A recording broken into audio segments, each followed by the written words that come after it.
Hello, friends and adventurers. 5 weird but wonderful character backgrounds for your tabletop role-playing campaign. Or if you're writing something similar like a game or a book. Good for players, good for DMs, for your inspiration, and they're guaranteed to be pretty unique. So welcome to the DM table. I'm Em, and let's start. At number 1, it's Ghost. Have you ever tried running a character that's actually not even alive from the beginning of the campaign? That's a ghost that needs to even perhaps find somebody, like a friend, to help them even interact with the world and get in touch with their campaign so that they can find whoever did what they did to them or something like that. Or maybe they need to find a body that they can possess. Maybe this is a free body that doesn't actually have anybody else's soul. Maybe this is a body of an enemy that you need help with, or not that you need help maybe with. Maybe you're a capable ghost of taking over your enemy's body. You can get it that way. Maybe your party can help you get one. Maybe you got one before everything started and it's more about the context than about the capability. But whether it adds freedom of, say, changing bodies or passing through walls or something like that, or it gives limitations where you can't interact with anybody that doesn't see you and can't even touch physical objects, well, either of those cases brings a really unique background. And then there's all that story of what are you doing and why are you like that, and where are you gonna go, what you're gonna do, who are you gonna befriend, and how close are you gonna become? Are you gonna borrow your friend's body at times to do stuff with? Will your friend let you? This is gonna create perhaps some pretty close party dynamics. In any case, that's our unique background number 1, being a ghost.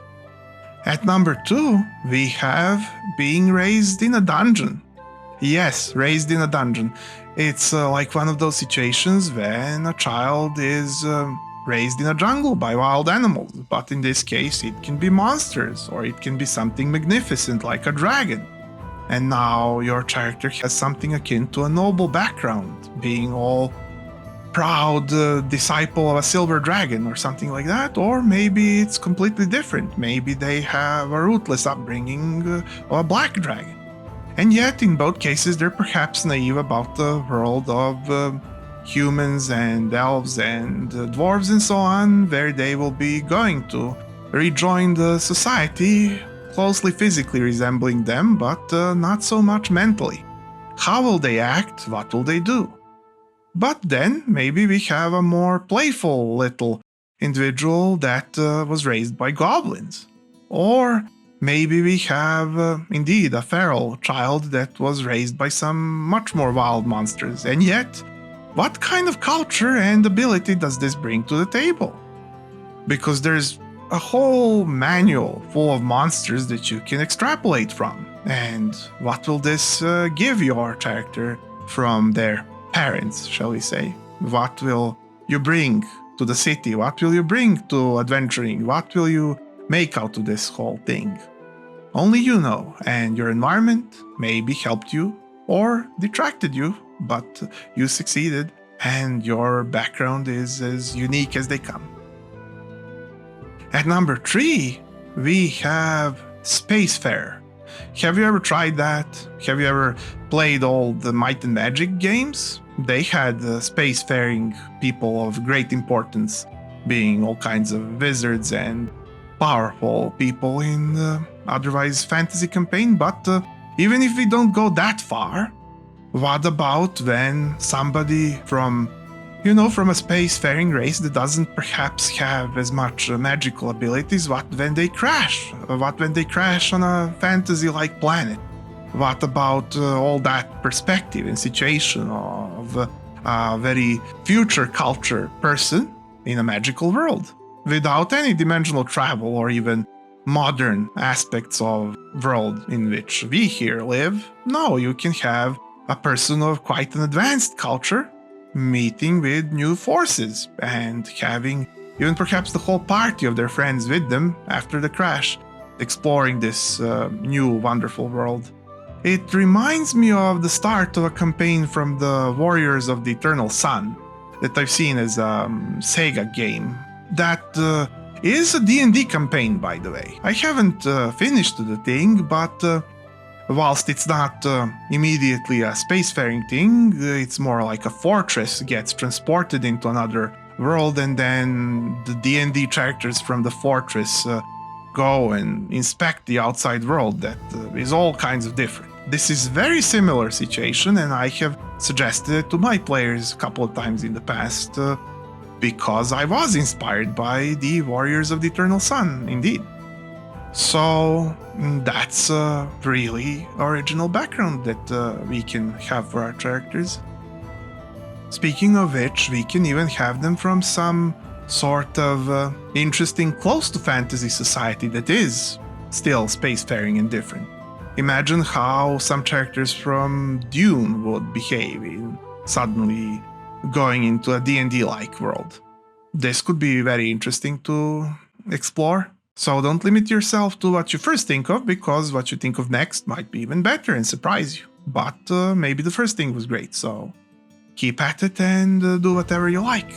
And enjoy.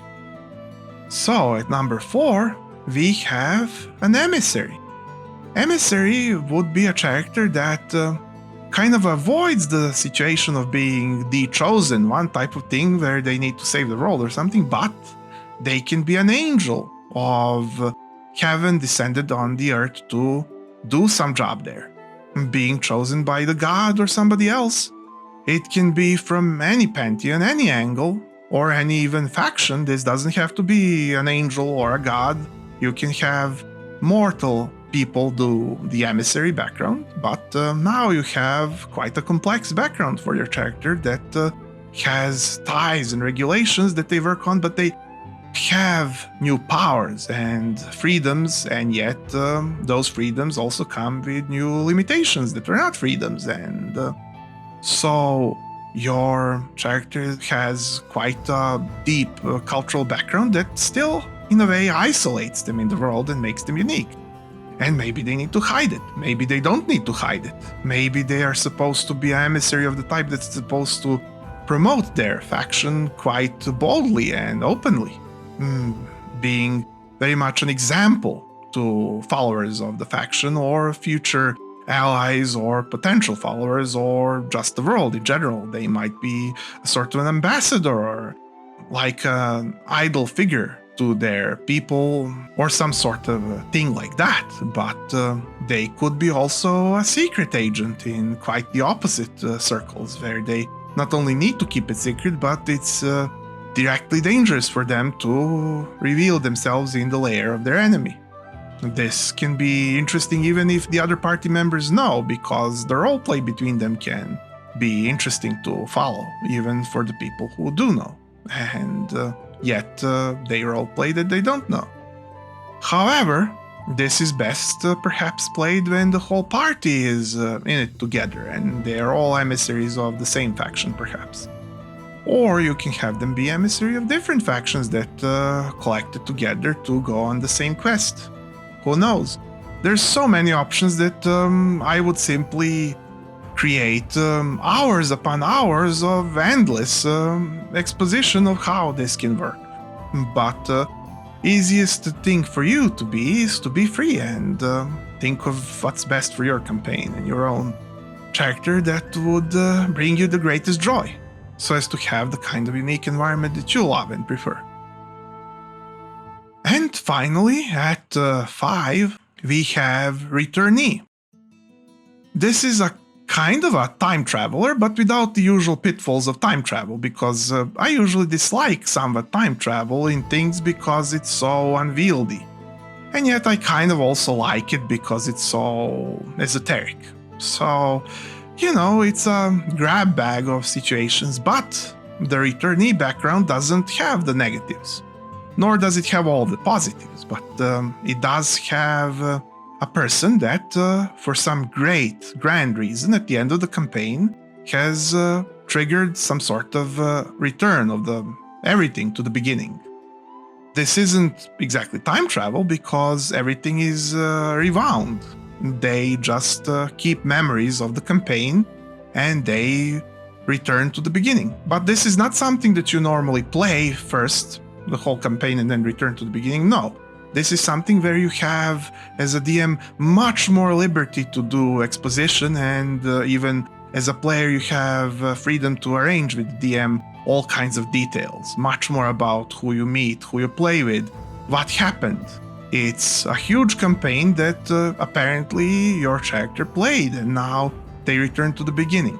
Why is this? Well, maybe some powerful relic or an act of God has made it all rewind back to the time where it was all neutral and you could do anything, and the freedom to change the fate of all participants still exists. But perhaps your character was so powerful that they simply reverted everything back in a desperate attempt to begin all over again and do the things right this time. And as such, especially in small parties, this is excellent for the DM to give you all kinds of direction and ability to know what kind of outcomes you can expect and what kind of outcomes you can suspect that you can create now. It's a really wonderful vehicle for the DM, and I suggest to DMs to suggest this to your players when the players want something unique like this and they are not shy of the trope, shall we say, because this can be done well, even if I've seen a few attempts that were horrid, but I've seen few attempts that were okay, so this can be improved, this can be done well, and if you have nice players and you have a nice DM, you can all do this well together and have fun with exploring campaign that is so much more well known to your players, that is so much more well explained, that is so much more engrossingly exposed, that players can believe that they know almost everything and yet discover surprises at every corner and angle, that they can explore things from different angles every time. And maybe this even has a mechanic of resetting several times and not at such long distances, so that people can try things again if they want to. But this is only if the things are going so well that you feel like you have extra room and that the campaign is so fluid that you can all afford it. So this is only something that the DM should be coming up with, the multiple returning thing as opposed to once, which even a player could suggest easily, and probably most DM would be able to accommodate. So there you go, 5 really unique as far as D&D and similar systems are concerned character backgrounds, both for your player characters and your DM run characters that you DMs can find great uses for. Imagine how some of these would work as an important character alongside of your party.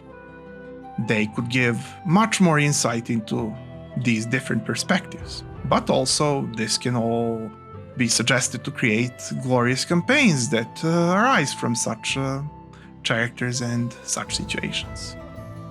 So adventurers, if you thought this was unique, maybe you can spare me a click and I could see you here next and perhaps even every week. I wish you luck on your adventures and to see you again soon. Also, write to me in the comments if you have something that you would like me to read and reply to, because I would love to reply to your comments. I would love to. So, see you next time. Bye.